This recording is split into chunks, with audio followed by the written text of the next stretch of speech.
स्पर्धा परीक्षेची तयारी करणाऱ्या अभिलाषा मित्तल वयवर्ष 27 राहणार शुक्रवार पेठ या तरुणीला शिवीगाळ तसेच मारहाण करून आत्महत्येस प्रवृत्त केल्याप्रकरणी हॉटेल चालकाला अटक करण्यात आली आहे। सुनील परमेश्वर महानोर वयवर्ष 27 राहणार शुक्रवार पेठ असे अटक करण्यात आलेल्या हॉटेल चालकाचे नाव आहे। याबाबत अभिलाषाचे वडील महेंद्र मित्तल यांनी खडक पोलीस ठाण्यात फिर्याद दिली आहे। ही घटना फॉर्च्यून लिव्हिंग गर्ल्स हॉस्टेल येथे घडली। फिर्यादी महेंद्र मित्तल यांची मुलगी अभिलाषा मित्तल ही आरोपी सुनील महानोर चालवत असलेल्या फॉर्च्यून लिव्हिंग हॉटेलमध्ये मागील 3 महिन्यापासून राहायला होती।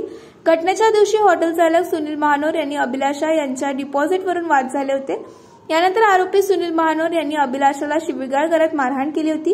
या त्रासाला कंटाळून अभिलाषाने फॅनला गळफास घेऊन आत्महत्या केली आहे। त्यांची माहिती मिळाल्यानंतर मित्तल यांनी पोलिसांकडे तक्रार दिली। आत्महत्येस प्रवृत्त केल्याप्रकरणी सुनील महानोर याच्यावर गुन्हा दाखल करण्यात आला असून त्याला अटक देखील करण्यात आली आहे। दरम्यान मंगळवारी सुनील महानोरला न्यायालयात हजर केले असता 2 दिवसांची पोलीस कोठडी सुनावण्यात आली आहे। या प्रकरणाचा पुढील तपास सहाय्यक पोलीस निरीक्षक सोनावणे करीत आहेत।